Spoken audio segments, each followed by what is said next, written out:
이사야서에 기록된 한 오래된 이야기가 있습니다. 바로 힘과 신앙의 정면 대결에 관한 이야기죠. 이 이야기를 통해 우리는 한 가지 근본적인 질문을 마주하게 됩니다. 이 세상의 역사는, 또 나의 역사는 과연 누구의 뜻대로 움직이고 있는 걸까요? 네, 바로 이 질문에서 모든 것이 시작됩니다. 세상을 움직이는 진짜 힘이 과연 무엇인지, 역사를 주관하는 그 힘의 근원이 어디에 있는지, 이 이야기는 바로 우리에게 묻고 있습니다. 자, 그 답을 함께 찾아가 보시죠. 이야기의 첫 장은 당시 세상을 지배하던 그야말로 압도적인 힘, 아수르 제국에서 시작됩니다. 그들은 오직 자신들의 힘만이 세상의 유일한 법칙이라고 굳게 믿었습니다. 이 둘의 상황을 한번 보십시오. 정말 극명한 대립이죠? 한쪽에는 세상은 오직 힘으로 움직인다고 믿는 아수르가 있습니다. 그리고 다른 한쪽에는 모든 것을 잃고 절망 속에서 신을 찾고 있는 유다가 있죠. 말 그대로 세상의 방식과 신앙의 방식이 정면으로 충돌하고 있는 겁니다. 여러분, 아스르 왕 사네립의 이 말을 한번 들어보십시오. 교만이 하늘을 찌릅니다. 스스로가 산을 전복하고 강을 말릴 수 있는 거의 신과 같은 존재라고 믿었던 거죠.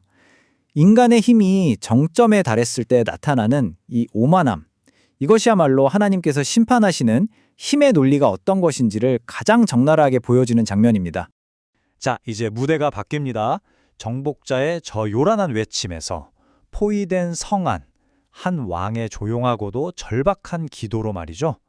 여기서 히스기야 왕의 선택은 정말 중요합니다. 그는 눈에 보이는 인간의 힘 앞에 무릎 꿇지 않았습니다. 대신 보이지 않는 절대자 앞에 엎드렸죠. 이게 무슨 뜻이겠습니까?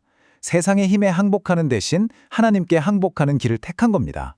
그의 시선은 절망적인 현실을 넘어 하늘로 향했던 것입니다. 이 기도의 핵심이 뭘까요? 그건 단순히 우리를 살려달라는 간청이 아니었습니다. 이 구원이라는 사건을 통해 온 세상이 당신만이 진짜 하나님이라는 사실을 알게 해달라는 것, 바로 하나님의 영광을 위한 기도였습니다. 그의 절망이 개인적인 생존 문제를 넘어 위대한 신앙 고백으로 바뀌는 순간입니다. 그리고 바로 이 지점에서 이야기는 정말 극적인 전환점을 맞이합니다.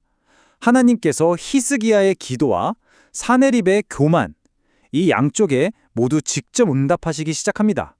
여기서 모든 관점이 완전히 뒤집힙니다. 아수르는 자신들이 역사의 주인공이라고 믿었지만 하나님의 관점에서 그들은 그저 잠시 사용되는 심판의 막대기에 불과했습니다. 그들의 힘은 스스로 얻은 게 아니라 하나님께서 잠시 허락하신 거였죠. 그런데 이 막대기가 자기가 막대기인 줄 모르고 마치 자기가 휘두르는 손인 것처럼 착각했던 겁니다. 이 구절은 정말 너무나 생생하고 강력하지 않습니까? 마치 짐승을 다루듯이 코에 갈고리를 꿰고 입에 재갈을 물리겠다. 이 서늘한 선포는 누가 진짜 주인이고 누가 한낱 도구에 불과했는지를 너무나도 분명하게 보여주는 준엄한 심판의 말씀입니다. 그리고 이제 정말 아무도 상상하지 못했던 초자연적인 사건이 벌어집니다. 역사의 흐름이 말 그대로 하룻밤 사이에 뒤바뀌게 되죠. 단 하룻밤, 정말 단 하룻밤이었습니다. 여호와의 천사가 아수르 진영의 군사 18만 5천 명을 쳤습니다. 다음 날 아침에 일어나 보니 그 막강했던 군대는 전부 시체가 되어 있었습니다. 자, 결과를 한번 보십시오. 하나님의 말씀이 어떻게 이루어지는지를요. 화살 하나 쏘지 못하고 왔던 길로 돌아가리라던 그 예언 그대로 교만했던 왕의 최후는 이토록 비참하고 신속하게 이루어졌습니다.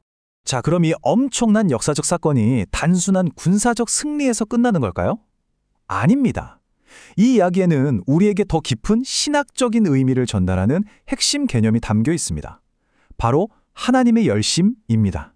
하나님께서는 히스기야에게 하나의 징조를 보여주시는데 이게 참 흥미롭습니다. 회복이 마법처럼 한순간에 짠 하고 일어나는 게 아니라는 겁니다. 전쟁으로 황폐해진 땅이 자연의 순리대로 서서히 그러나 아주 확실하게 회복되는 이 과정을 통해 하나님의 약속이 반드시 이루어질 것임을 보여주신 거죠. 그러니까 핵심은 바로 이겁니다. 아수르를 움직인 힘이 세상의 힘의 논리였다면 유다를 구원하고 회복시킨 힘은 인간의 노력이 아니었습니다. 바로 여호와의 열심이었죠. 자신의 이름을 걸고 자기 백성을 향해 타오르는 하나님의 그 뜨거운 열정, 바로 그것이 불가능을 현실로 만든 유일한 동력이었던 겁니다. 그렇다면 이 오래된 이야기가 오늘을 사는 우리에겐 어떤 의미가 있을까요? 때로 우리는 이해할 수 없는 고난을 겪습니다. 하지만 그때 기억해야 합니다. 이 고난조차도 하나님의 더 큰 계획 안에 있는 도구일 수 있다는 것을요. 절망이 현실일 수는 있지만 그게 우리의 최종 목적지는 결코 아닙니다. 하나님의 열심이 반드시 회복을 이루실 거라는 소망을 붙들고 한 걸음씩 나아가는 것, 그것이 바로 우리의 몫입니다. 이제 마지막으로 우리 각자에게 한번 질문을 던져봤으면 합니다. 지금 나의 삶을 움직이는 진짜 힘은 무엇입니까? 세상이 말하는 힘의 논리인가요? 아니면 모든 것을 주관하시는 여호와의 열심인가요? 내 힘과 지혜를 의지하고 있습니까? 아니면 그분의 열심에 나를 맡기고 있습니까? 이 고대의 이야기는 오늘 우리 모두에게 바로 그 답을 찾으라고 도전하고 있습니다.